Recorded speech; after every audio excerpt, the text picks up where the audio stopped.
Okay, my topic today is toward a police state, how America is moving toward a police state and how to stop it. Let's start with, what is a police state? I mean, does anyone know? Sounds, it? Like martial law? Can be, it can be. I pulled this off of dictionary.com. It's not a bad definition, but go ahead, give me yours. Like the Gestapo in Germany. That's a very good example. It's a very good example, all right? Where, of course, dictionary.com says, a nation in which the police, especially secret police, and Nazi Germany certainly had one, summarily suppresses any social, economic, or political act that conflicts with the government policy. All right, that's what dictionary.com says. Sounds kind of big words. Essentially, it means a government that controls everything about your life and your death, and usually is headed by a single dictator or a small elite, a small group that's in charge. They are in charge of you. All right? And America, sadly, is moving toward that. We're not there yet. But here are the signs. When you use the example of Nazi Germany, I'm sorry, what was your name? It was a very good... Sean. Sean, it was a very good example, okay? When you use the example of Nazi Germany, it had all of the elements of the police state in it. It said, it had a wide-ranging secret prison of network of gulags. Of course, they didn't call them the gulags. I use the term gulag. That refers to Soviet Russia. What were they in Nazi Germany? What were the secret prisons called? Stalags. Concentration camps, or stalags. Yeah, the stalags were more the traditional prisoner of war camps. They were concentration camps or extermination camps. The victim is outside the law, a non-person. You have no legal rights under a police state. You're not a person. Right? In Nazi Germany, Jews were called Untermenschen, subhuman. Unter means sub, Menschen is men. Under men. They weren't a person. You have no right to a trial. In this police state, the secret police just comes and rounds you up and sends you to prison. You can be detained indefinitely without charges. Once the government accuses you, it doesn't matter. They don't have to charge you in a court. They don't have to take you to court because you're a non-person. They can take you and put you in jail forever without charges. They can torture you. And in Nazi Germany, there were also examples of that. You know, Dr. Mengele, one of my friends, was a survivor of Auschwitz. She was, fortunately for her, she was in the work part of the camp, not the extermination part. But she got to meet Dr. Mengele, who did all kinds of experiments on people by moving one body part to another person surgically and trying different hormone treatments, all kinds of crazy stuff that resulted in thousands of deaths. They can torture you. You have a question? My mom's friend's mother, they took out her tear ducts. Tear ducts, wow. I mean, it's amazing what the level that some governments will go to. And they can even kill you without any cost. They can just put you to death. Not by a jury trial, just, okay, well, this is the end of you. And certainly Nazi Germany did plenty of that. You know, 6 million Jews, but there were 5 million other people that were killed, not in wartime battles, but just because they were Poles, or Slavs, or Gypsies, or homosexuals, or cripples, or anything like that. All right, here's an example of one, Soviet Gulag. In Soviet Russia, they had these work camps. A friend of mine was sentenced to work camp. He was a Polish guy, and his whole life, he wanted to be a doctor. And he got admitted to Warsaw, he's Polish, Warsaw University, and he arrived at school, first day of school, September 1939, the Germans invaded. And they took Warsaw, and they closed, because the Poles were Slavs, and the Slavs, like the Jews, were Untermenschen, subhuman, they closed all the universities. Well, my friend said, I still want to be a doctor. And Poland was invaded by two countries. Half of it was by Germany, the other half by Soviet Russia under Joseph Stalin. Stalin hadn't closed down the universities in his side. So my friend secretly enrolled in medical school on the communist side, and he snuck over the border into Russia, the Russian-occupied Poland. And At 2 o'clock in the morning, the KGB, or that was then called the MVD, the secret police, arrived at his door and shipped him off to one of these work camps in Siberia, and he was a logger for 5 years. They didn't give him a trial. They beat him up a little while, made him try to confess that he was a Nazi spy. He just wanted to be a doctor. After the war, he did become a doctor. But there were camps all throughout the Soviet Union. Nazi Germany had camps all throughout Eastern Europe. Most of them, concentration camps, weren't even in Germany. All right? Non-persons are arrested. And sometimes, and one of the other things is, there's always a lead person. Even if it's a group, there's always one person up front that's supposedly in charge. Now, this is the closest you'll come to a real dictator, a guy who did it all by himself. Joseph Stalin killed even his friends. He was the guy that everybody under him was so afraid of dying, they would do what he said. Because if they didn't, they would die. But eventually, he'd kill them anyway. But they still did what he said because they wanted to live a little bit longer. All right? Now, can any of that happen here? A lot of it already has. If you look at the newspapers these days, this is out of the Washington Post a few years ago, CIA holds terror suspects in secret prisons. The United States government, under the Bush administration, had secret prisons all throughout the world. We had one in Poland and one in Lithuania and Romania, and we held terrorist suspects there in secret prisons that officially weren't prisons. Yes? But no offense or anything, but how secret can they be if there was an article about them in the Washington Post? But they didn't find out for years later. And as a result of the press, they did have to close those down. But that's a good point. That's a good point. Were they secret? Well, I mean, even at this point, they didn't know where they were. They just knew that they existed somewhere. And today we can point to a few places where we know they were. But there were other prisons that we still don't know. Torture has been done too. Our government, this has been done in your name. This is a picture of one of the prisoners at Abu Ghraib prison in Iraq right after the war. What they have is a hood over him, and as you can see, there's wires coming from his fingers. They've got wires connected to the sensitive parts of his body, his fingertips, and I think his genitals too, and an electrical current running. And he's told to stand there with his arms out for hours on end. And if you put your arms down, we're going to run a charge. We're going to give you a shock. That's what was being done at Abu Ghraib. Now, the Abu Ghraib one was not approved torture. It wasn't official torture.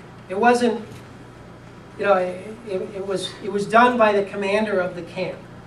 But it's been done in an approved fashion as well. And I'm going to give you a couple of examples that were done officially by the CIA. All right? Some of them involve American citizens.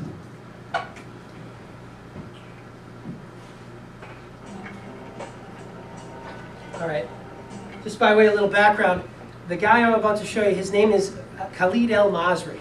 And what he is a ethnic Bosnian, so they're Muslim.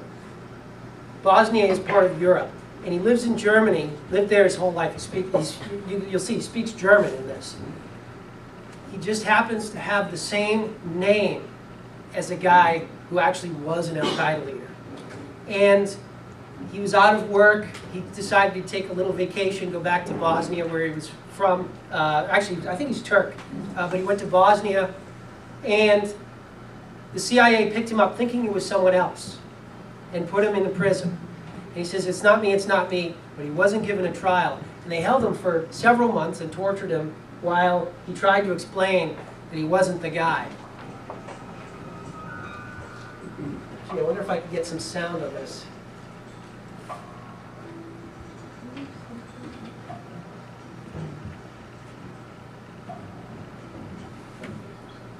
See if this works.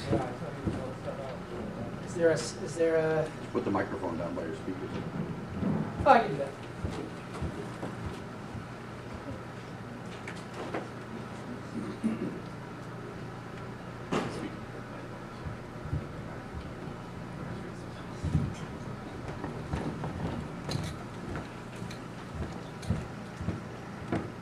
I didn't flip the wrong one, I didn't flip the wrong one. I got it.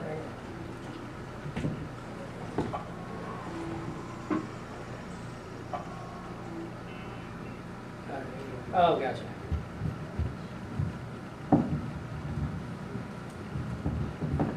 I'm gonna play a couple of these, so I gotta get this right.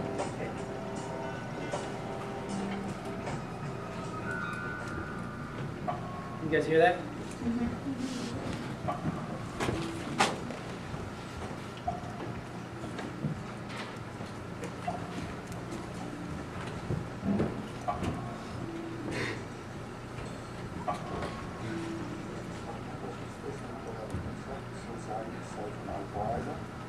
Dann darf ich mich in das Flugzeug nicht mehr aufhalten, dann werden sie mich im Flugzeug absetzen und nach Deutschland abschieben.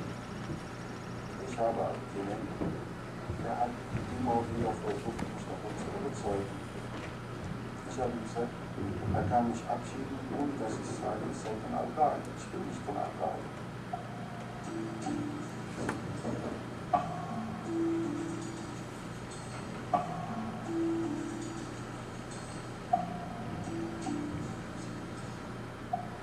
Ich mir ganz kurz so in den Kopf, man könnte in diesem Moment nicht denken oder sich vorstellen, es war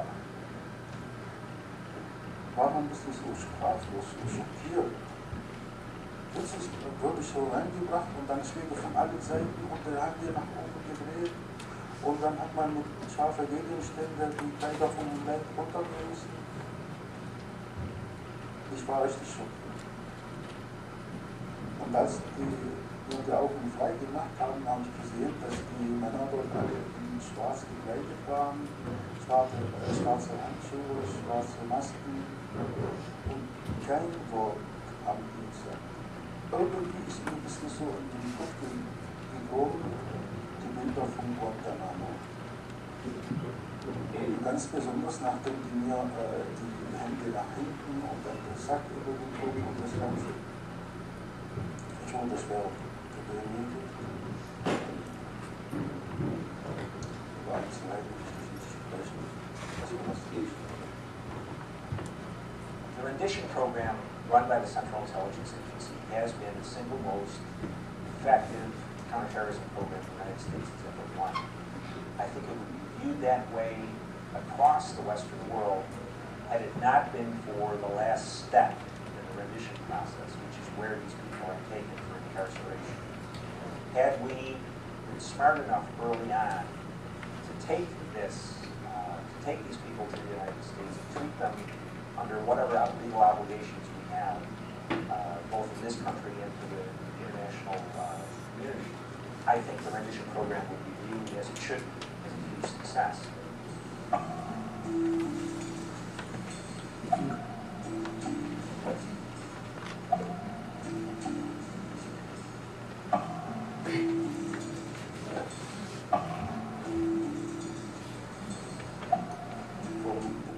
Libanese, auch alles in schwarz. Vernommen und so südlibanesischer Akzent. Und in dem Raum standen auch 6 oder 7 vermummte Männer, auch alles in schwarz. Und er hat mich angeschrien und gesagt, du bist hier in einem Land, wo keine Gesetze gibt. Weißt du, was das heißt? Wir können dich hier 20 Jahre sperren oder ich betrage niemand weiß von dir was. International law allows a state to detain enemy combatants for the duration of hostilities. The U.S. does not seek to hold anyone for a period beyond what is necessary to evaluate the intelligence or other evidence against them, prevent further acts of terrorism, or hold them for legal proceedings.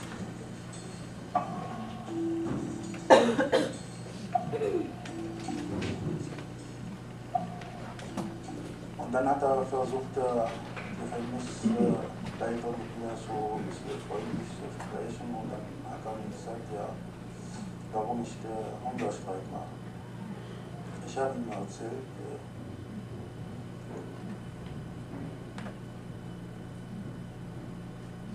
er darf zwischen 4 wählen. Entweder lässt er mich sofort frei, oder ich hoffe mich zum Tode, oder er stellt mich vor amerikanisches Gericht, oder dass ich mit einem und in deutsche Behörde sprechen kann. Dann hat er gesagt, darüber kann ich mich nicht entscheiden. Ich würde es nach Washington weiterleiten. Er war auch wütend.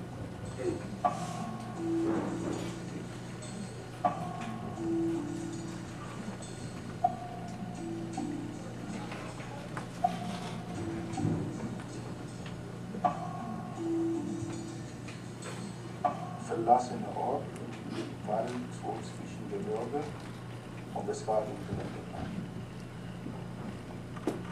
Und in diesem Moment habe ich gedacht, genau das, was ich befürchtet habe. Ich habe gedacht, jetzt wollen die mich laufen lassen, ein paar Schritte, und jetzt erschießen sie mich von hinten in diesen verlassenen Ort.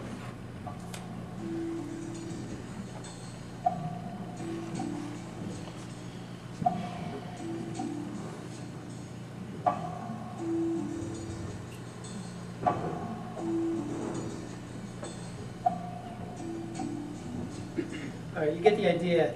He's an innocent guy, 4 months in a prison, held incommunicado, never given a trial, never given any charges, and his example is actually the good example. There are others who were held years and years. There's a specific Chinese ethnic minority called Uyghurs, Uighurs. They're Turkish descent Chinese people who are Islamic. And there were 24 of them held at Guantanamo for 6 years. Never, just happened to be in the wrong place at the wrong time. They were picked up. They were all innocent. They were all eventually released. But it took 6 years, some of them 7 years, before they could get let go. Why? Because they didn't have, like Khalid al-Masri said, you are in a country with no laws. In that case, he happened to be interviewed in Macedonia, but he was under U.S. jurisdiction. The United States, in many instances, is a country with no laws. These secret prisons were exposed by articles like the Washington Post and really good books. A couple of them I brought here. Torture Taxi by Trevor Paglen, and Stephen Gray wrote this excellent book, Ghost Plane, about planes that officially don't exist. They carry prisoners from place to place. And here's the thing. The reason we have trials is not to give, the reason why we have trial by jury is not to give terrorists their rights or privileges. We have trials to find out who's guilty and who's innocent. That's why we have trials. And when we don't have trials, innocent people like Khalid al-Masri, there are other videos I wanted to show you guys today, but they were too gross to show you about things that have been done to people. But let me give you one more example. You might look at Khalid al-Masri and say, well, he doesn't really look like me. He looks like he might be Muslim. He looks like, this doesn't really happen to Americans. It doesn't happen to blonde people. It doesn't happen to fair-skinned people. How wrong you are. It has already happened to blonde, fair-skinned people. It is the second court case alleging that Donald Rumsfeld authorized the torture of American citizens. In our third story tonight, we'll hear from one of the two men now suing George W. Bush's Secretary of Defense, Donald Vance, a U.S. Navy veteran, former defense contractor, who says he was held and tortured in an American-run prison in Iraq for nearly 100 days after he alerted the FBI about illegal weapons trading involving U.S. military personnel. Mr. Vance is expecting a ruling on his case from the 7th Circuit Court of Appeals, possibly within weeks. The next step would likely be the Supreme Court. This case could set the precedent for other cases against Rumsfeld, including one now going forward in Washington. Vance was sent to Iraq as a contractor in 2004. While he was there, he says, he saw employees at his Iraq-based company building a stash of weapons to sell to Iraqi officials, some with ties to violent militias. There were even employees giving American soldiers liquor in exchange for bullets and weapon repairs.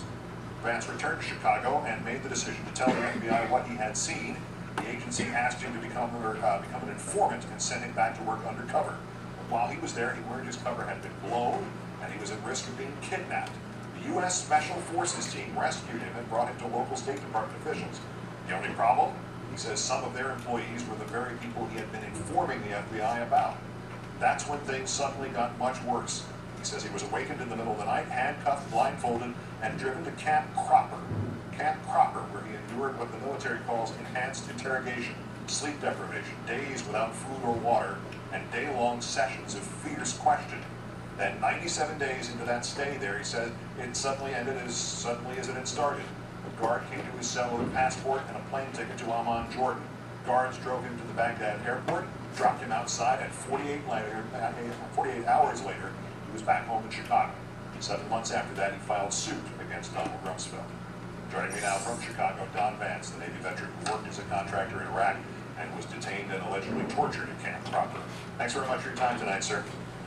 Thank you very much, sir. It seems hard to believe that Donald Rumsfeld actually would have had to sign off on your torture. Explain why you've reached that conclusion.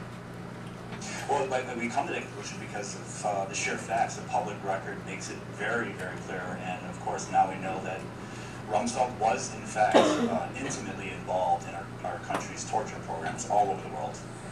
How?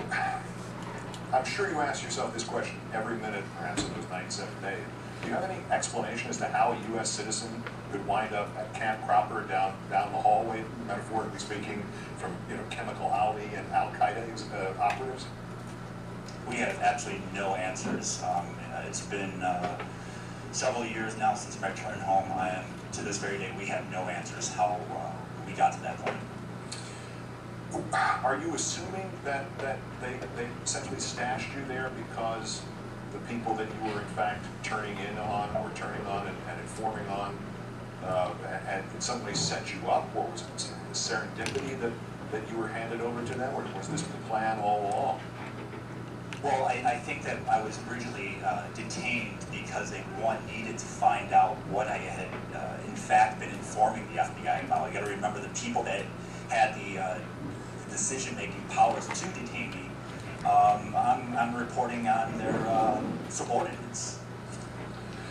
You said that the government has tried to settle with you, essentially tried to pay you to keep quiet. Is that correct?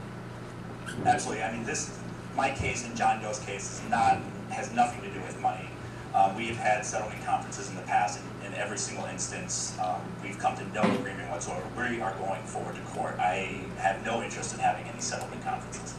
We know of, 3 cases going forward against Rumsfeld that involve Americans. Is that correct? That we know of. Yeah. Something tells me that there could quite possibly be other Americans who just haven't come forward yet. Yeah, that was my question. I mean, there's nothing that you actually saw at that camp that suggested that there were other American citizens there, was there? I do have a personal belief that there were other Americans being held at Camp Cropper, yes. Can you give me any of the details of why you believe that?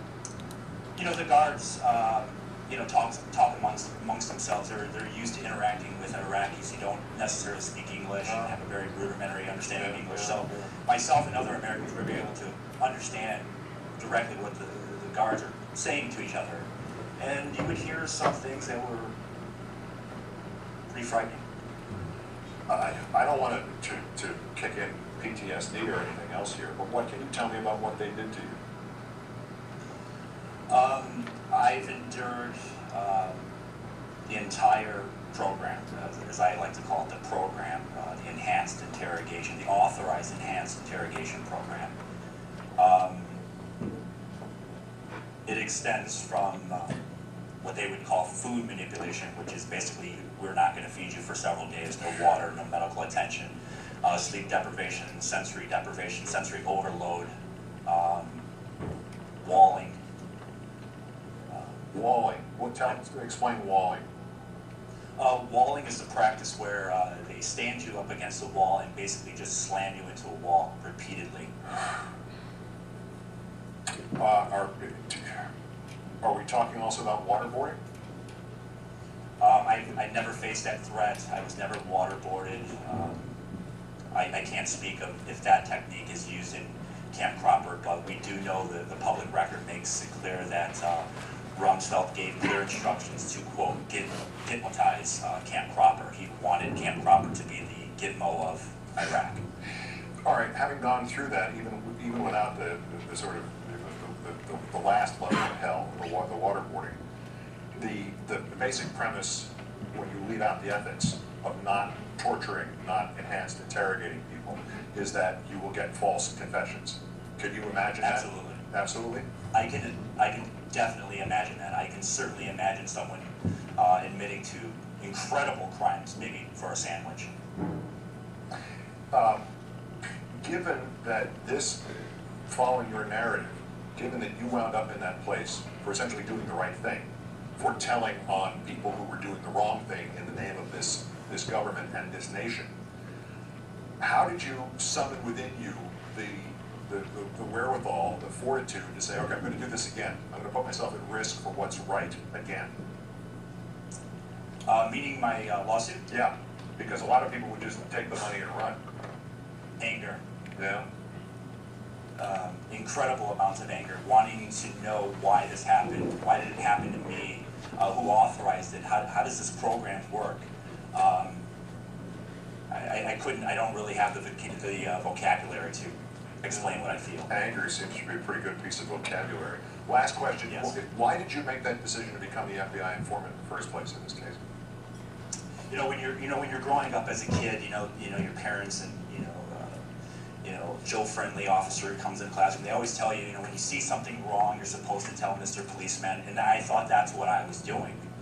I came home and I approached my local FBI office, and I spoke to an agent about what I was seeing, what I was experiencing, what I was had access to, and right away they gained a tremendous amount of interest and said, "We need you. We need you to help us." Well, and I said yes.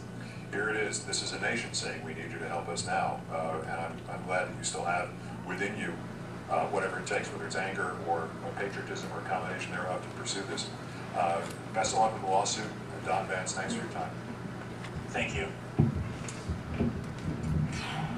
And you can see here, this guy did the right thing, and he was thrown in prison, not given a trial, and thus he spent a number of months. It was only 97 days, but think about being in prison by yourself, not having any visitors, and people doing those kind of things to you for 97 days. Wouldn't you want a trial first?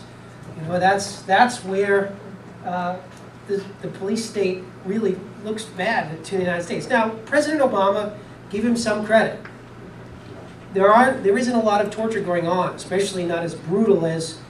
I gave you the milder examples. I mean, there are some real, medieval, terrible things that went on under the Bush administration, but most of them haven't happened under the Obama administration. But he's done other things that are in some sense worse. He has denied torture, but he has also done other things. And as soon as I find my PowerPoint here, I'm going to show you. Please tell me I didn't close it.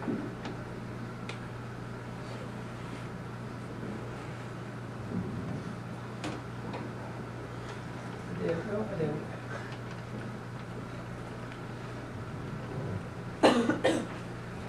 Okay. I might mention again, to stress again, this can happen to even you. I mean, just because I'm not an Arab, I'm not Muslim, I don't live, he's from Chicago. His buddy Nathan Eddlem, same thing happened to him. And then there's another. You might have heard they mentioned John Doe and I. There's another guy who's suing anonymously because he doesn't want to lose his job wherever he's at. So he's suing the federal government as well, and that may come before the Supreme Court this year. I'm not sure. Courts have ruled. Now this again is a few years old, although the Supreme Court has reversed it. All right, U.S. can confine citizens without charges. The court rules. Last year, Congress passed a law, the National Defense Authorization Act, that says, under certain circumstances, the president can say to you, "You're a criminal. I'm going to put you in prison, and I don't need to give you a trial." And I'll tell you how long it's going to be. Fortunately, the Supreme Court thus far has been on the right side of this issue.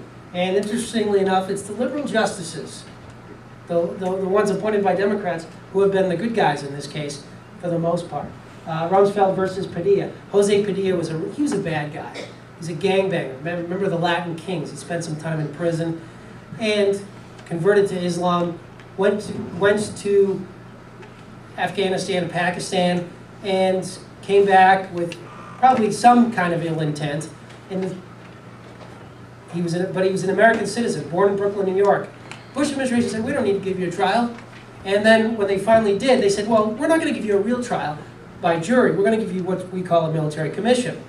But you can't have all the evidence. We're going to hold all the evidence. And you can't see the charges against you, and you can't call witnesses unless we approve them. And, and so Padilla sued twice. First to get a trial, and then second, it went all this way to the Supreme Court to get a trial by jury, a real trial.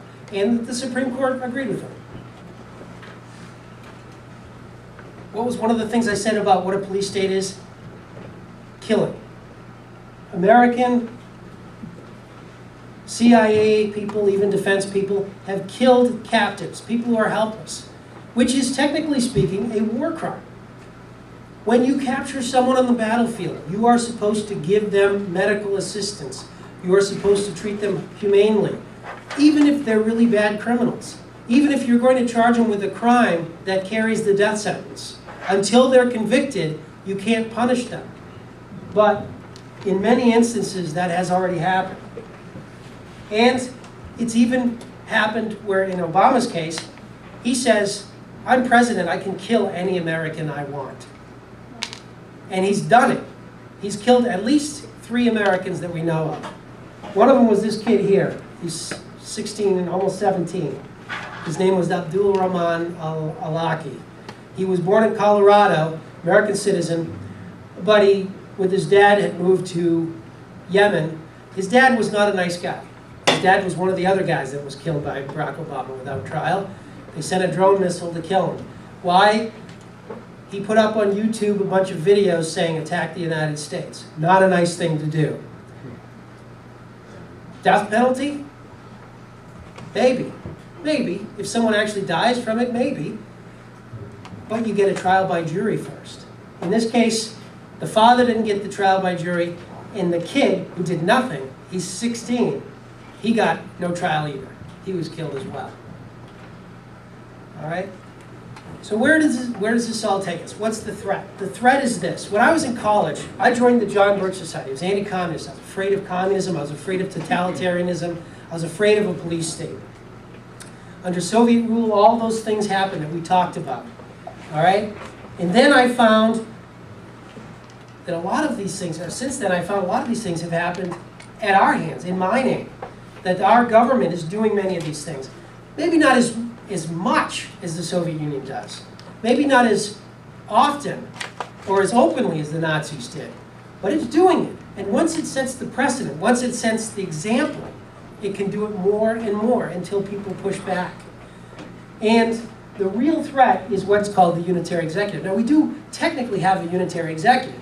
We don't have a committee of 3 presidents who makes a decision by majority vote. We have one executive. But that's not what neoconservatives mean when they talk about the unitary executive. This guy, John Yoo, was the lawyer who said, yeah, torture's okay as long as you don't call it torture. As long as you don't actually kill someone, you're okay, or threaten to kill them. Any amount of pain you cause them, it's fine. And it literally even included, pulling out fingernails. And I mean, he basically says the president under war has total authority to do whatever he wants. And we're at war with terrorism, and we'll be at war with terrorism forever, so the president will have ultimate power forever. This is what this book says. He takes about 600 pages to do it, but it's the same thing. That's what he says. The president is the greatest threat to liberty because if we do not allow, and I don't mean President Barack Obama, I mean the office of the president needs to be taken down a few pegs. We can't give one man this kind of power. Because what happens when you give one man that kind of power is you get those kind of results. All right? How do we stop it? Well, first, they want more power for government. They are looking to excuse. The other side is looking to excuse more power for government. I'll give you an example. Elizabeth Warren gave a speech here. I thought it was, in one sense it was amusing, and in another sense it was annoying. It's not on my list here. Some of you guys have seen this.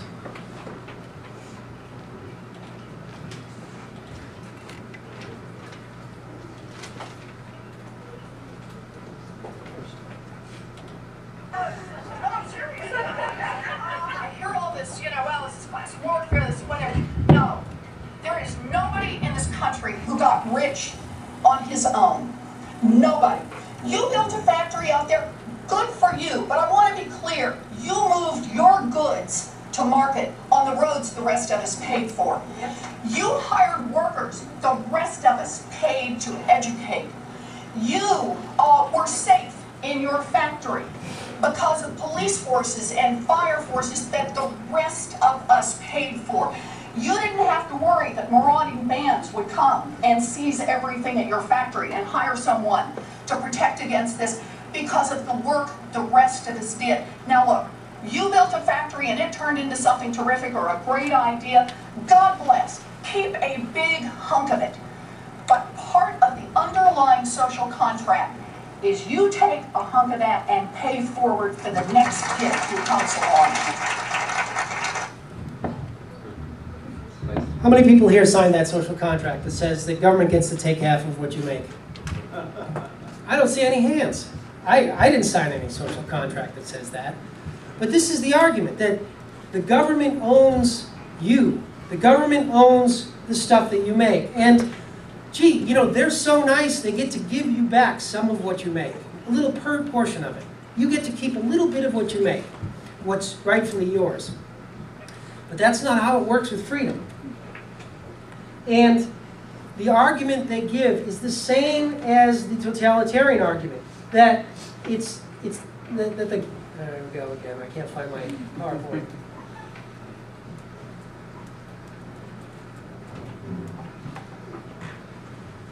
If you click one of those two right, that one, yeah, click that. Less to the right, that one. There you go. There we go. Excuse me. All right, it's trust in the government, trust their authority, they own everything that you make. And this,